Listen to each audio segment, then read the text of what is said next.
Chapter 9. The Detours. Leadership will not always go according to plan. You will make mistakes. Your patience and resilience will be tested. You will want to ignore the problems or avoid them, but you already know that won't help. So you've got to plan for detours. Let's say that you follow this entire playbook. As a leader, you do everything in your power to create a culture of trust. You take the time to paint your team a marvelous and vivid portrait for the inspiring future. On your journey toward that future, you ensure safe travels. Throughout all of this, your care for the team is self-evident. You will still encounter problems. You will have team members who do not like you, do not respect you, do not buy into the vision. You will have team members who do not like one another. Be well prepared for the uncomfortable conversations that lie ahead, regardless of how the problems present. Conflict in life is inevitable. Most of us don't seek it out or find it comfortable, but it's important to recognize that conflict represents an important moment in any relationship, and how we handle it can define the entire future of that relationship. Therefore, we should not avoid conflict. Instead, as I mentioned in Chapter 4, we should embrace conflict to ensure that it is productive. In this chapter, I'm going to arm you with a variety of different frameworks to deal with challenges that arise on your team. And we'll look at the realistic, albeit hypothetical, example of Jeremy, who presents a classic challenge. Jeremy is a nice guy, but he's moody. He tends to be pessimistic and unnecessarily plays devil's advocate. Far too often, he finds himself overwhelmed and stressed out when his workload increases. He's extremely talented, but lately, he just seems like he's given up. He's been missing assignment due dates, and the quality of his work seems like he's just phoning it in. Recently, several team members have privately approached his lovable leader about Jeremy's behavior. He's been passive-aggressive with several people. On top of that, they say he's been bad-mouthing the leader, specifically to some of the newer employees and interns. He's older than the lovable leader, and he has a bit of a condescending attitude about having to report to them. It's clear that he thought that the promotion to leader would be his. Deal with problems. Unfortunately, instead of dealing with problems on the team, too many leaders just let people go and start over. In theory, it is easier to just get rid of someone who isn't pulling their weight or who is dragging down the rest of the team. In reality, though, it can be costly. In business, every team member who is let go and replaced is a substantial expense. Aside from the loss of knowledge, finding talent can be costly not just because of the money, but also because of the time and cultural implications. Being down a team member puts additional stress on others to pick up the slack. This can result in missed opportunities because of insufficient resources. The dollar costs of recruitment and promotion of job placements can add up quickly. The time spent interviewing candidates, making offers, and onboarding new team members could be spent elsewhere. Though I am pointing out the potential cost of letting someone go, I'm not suggesting you must keep every employee, of course. Sometimes the cost of keeping someone vastly exceeds the cost of replacing them. There are definitely instances when the wrong team member is brought on and they are a bad fit for the culture. There are instances of people in their current situation being uncoachable and unwilling to change. There are even, inexplicably, those metaphorical arsonists who deliberately set fires to their team with little remorse because they enjoy the chaos. It should be obvious that tolerating someone like that is unacceptable. All of this is to illustrate that there are a lot of factors, and it's complicated. The most important thing is to develop your ability to see things clearly. To do this, you must cultivate the emotional intelligence and patience to start by asking yourself these questions. Can this problem be resolved? Can this liability be turned into an asset? This is vital because how you handle problems sends a signal to every person on your team. If you rush to fire someone or avoid doing the work to adequately understand the issues and resolve problems, then the rest of the team may worry about their role and feel unsafe. People cannot work at their best when they fear for their job.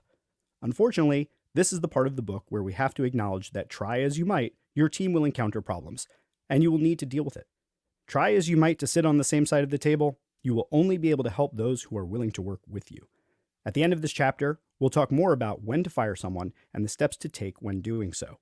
While sitting on the same side of the table is always the best place to start, sometimes you'll need to take the opposite approach, sitting across the table. Here's a tip. Avoid manipulation. This next section is filled with tactics for productive conflict resolution. Sometimes these sound a lot like manipulation, but as you will likely guess, that's not what I'm advocating for. The intention of these techniques is to build stronger relationships, reach productive outcomes, and reduce harm. Never lie. coerce, intimidate, or otherwise use the skills you've acquired to make anyone feel unsafe, threatened, or limit their agency to make choices. Interactions may get uncomfortable at times, and in some cases, you should acknowledge that, understand it, and seek to use that tension to create positive outcomes. Intensity over anger. In most cases, you should seek to avoid escalating a situation. However, sometimes it is necessary. When you must escalate, avoid giving into the instinct to raise your voice and instead increase your intensity. Many people signal their frustration by showcasing the full range of their emotions. This can take the form of yelling, screaming, or even acts of physicality, such as tossing papers or slamming hands on the table. Raising your voice is a sign that you have lost control, that you have given in and cannot handle the situation calmly and professionally. A lovable leader never needs to raise their voice. There are always other ways to make an emotional impact on someone. Intensity can be communicated through words, tone, use of silence, facial expressions, and body language. Most importantly, though, you must be steady in your emotions.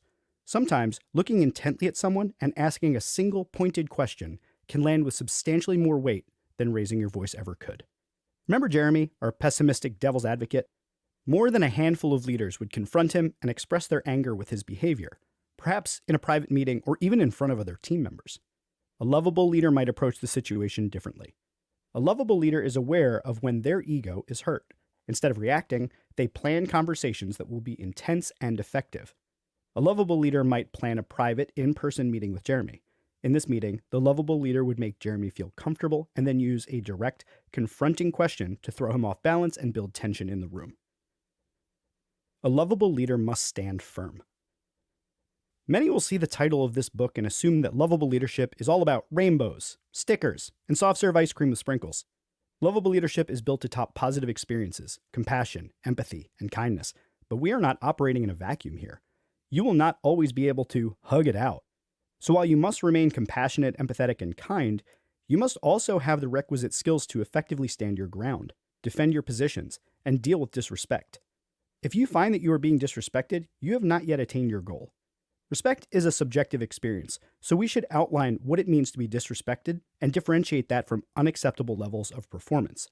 For instance, questioning your directions does not imply disrespect, but questioning your integrity does. Not following an instruction or neglecting to complete a task is not necessarily disrespectful. Actively coordinating your team against you behind your back is. Mistakes are not inherently disrespectful. People are human beings, and mistakes will be made. Even a recurring error is not a sign of disrespect. However, mistakes that result from a dismissive attitude and an approach toward your guidance and leadership are disrespectful. In the context of these lessons, disrespect has more to do with how one approaches the relationship and the work than it does with the output or deliverables of the work. Use deafening silence. One of the most powerful techniques you can learn is mastering the art of silence. Silence can be awkward. It can be stressful. It can be anxiety-inducing. People run from silence. They talk to fill the space. They shift uncomfortably in their seat as silence lingers in the air. Good. When you control the silence, you control the conversation. This can give you immense power in a conversation, especially one where you need to gain leverage.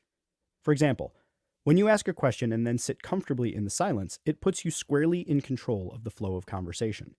It also creates tension. You basically force the other person to eventually answer. Sitting in silence after someone speaks can be very disruptive to them. We are used to reasonably quick responses. The silence may give the impression that you are offended, upset, or didn't understand.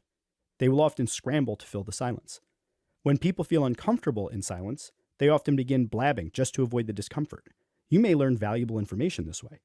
Silence heightens attention. When you punctuate your sentences with silence, it draws the other party in.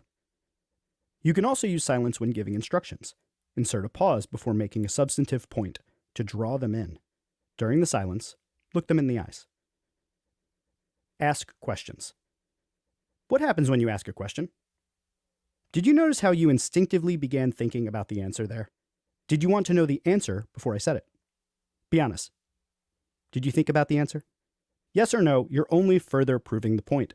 When our brains hear a question, they automatically kick into gear trying to answer it. This is amazingly powerful. As I said earlier, when you ask the questions, you dictate the flow of the conversation.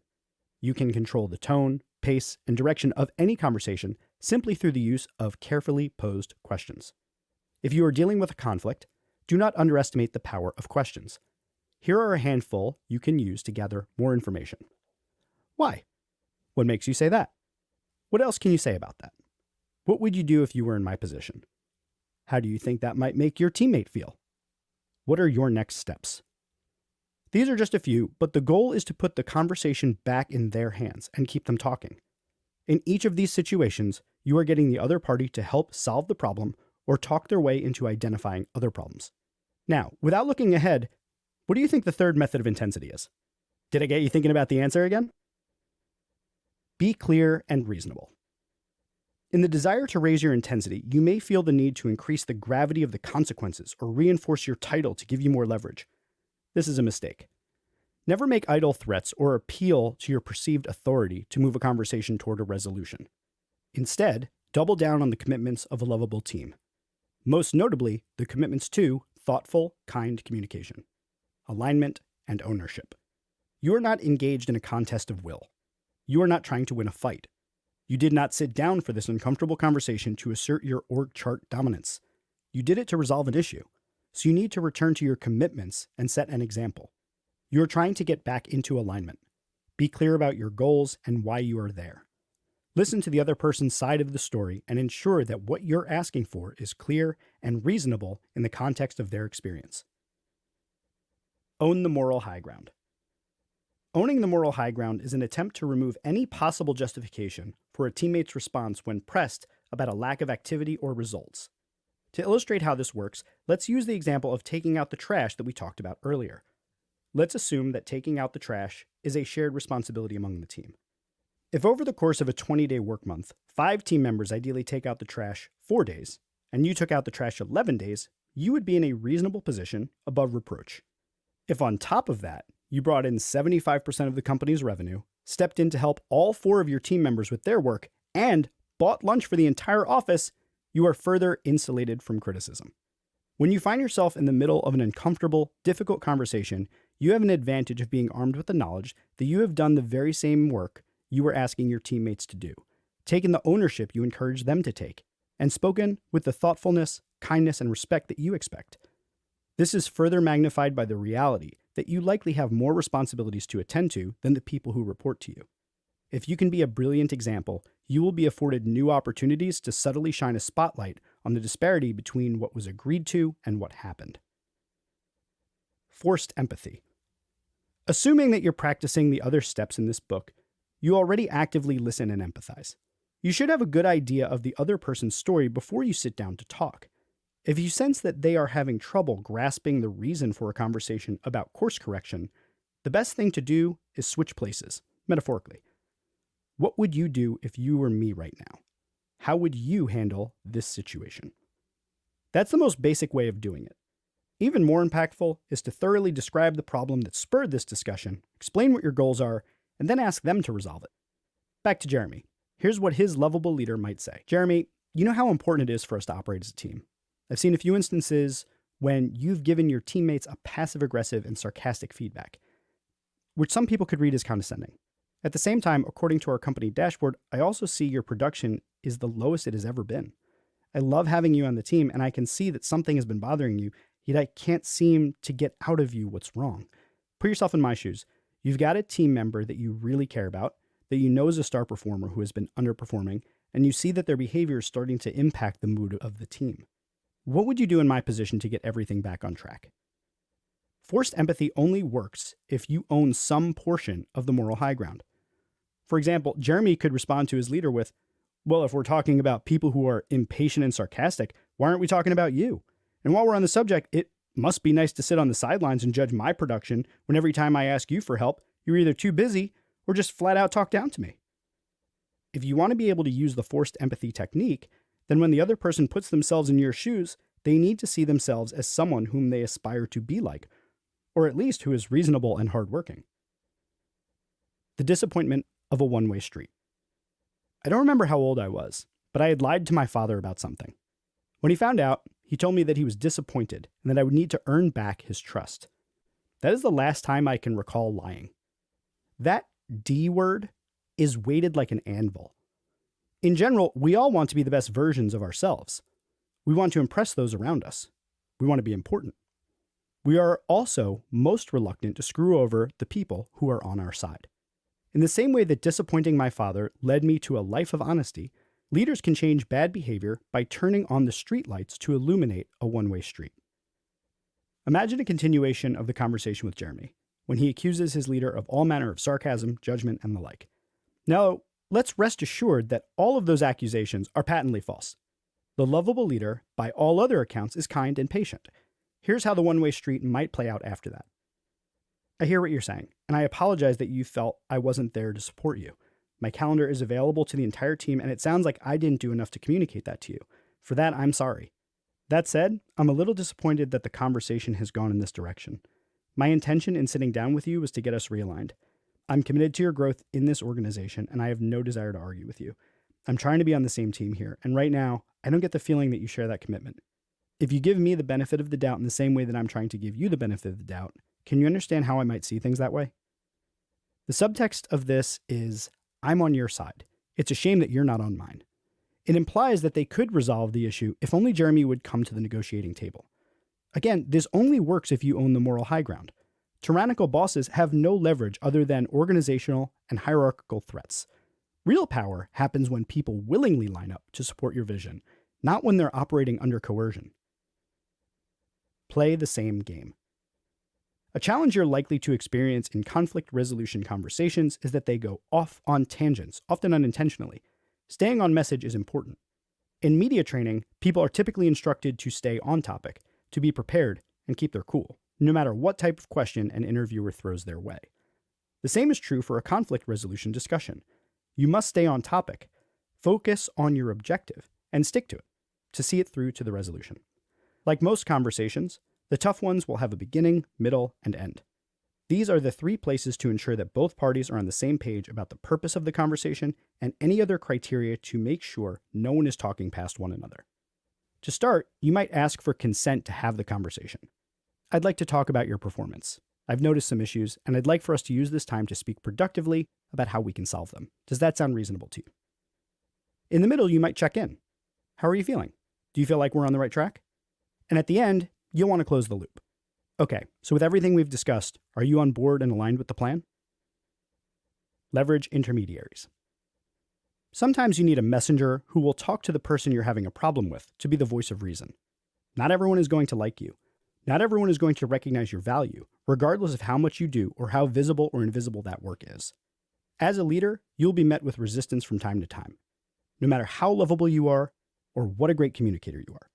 Because to be led by another often requires a willingness to sacrifice the ego. Not everyone takes this well. Perhaps you come in as an outsider.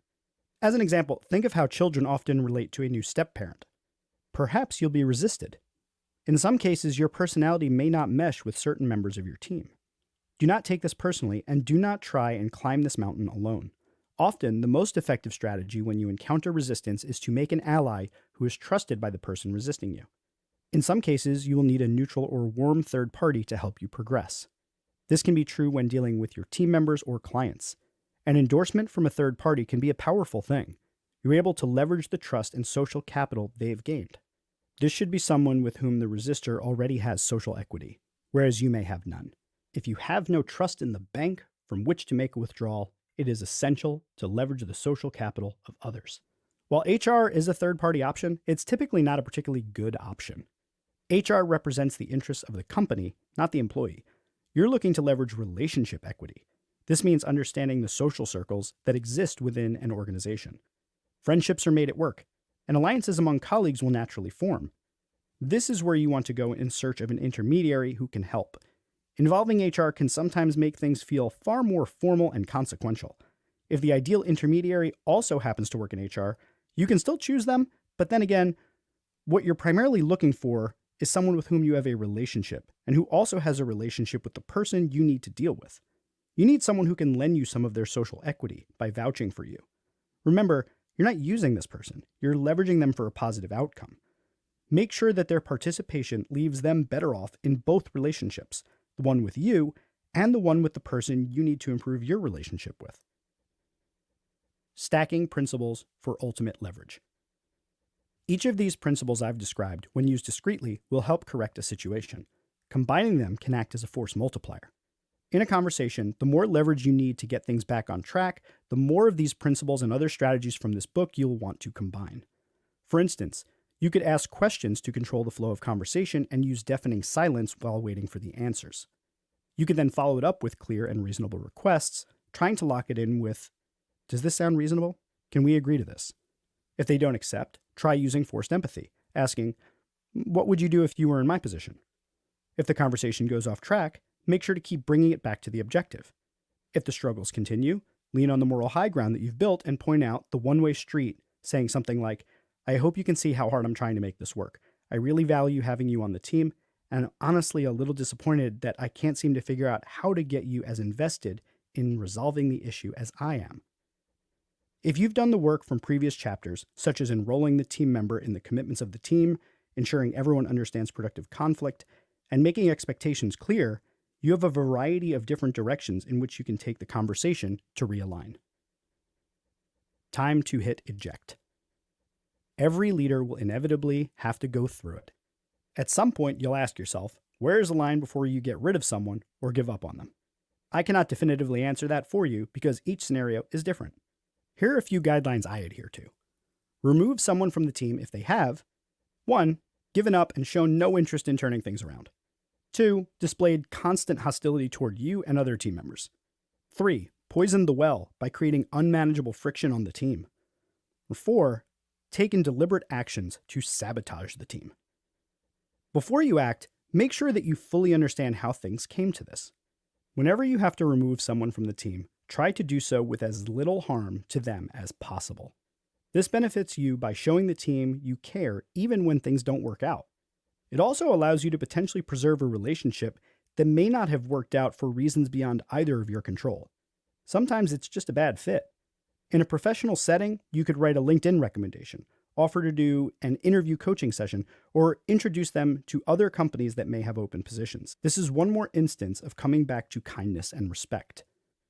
Whatever you do, do it because extending your care to those who are leaving your team is almost as important as how you treat those who are currently on your team.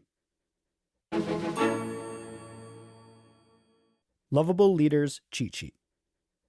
When things go wrong with my team, I will try to fix problems rather than get rid of them. Raise intensity instead of my voice by 1. Using silence strategically, 2. Asking questions, and 3. Being clear and reasonable. Be ready for a productive conversation built on the foundation of my moral high ground. Make sure to stay on topic so the issue can be resolved. Leverage intermediaries to open the door for a productive conversation. Care for people even when I have to remove them from my team.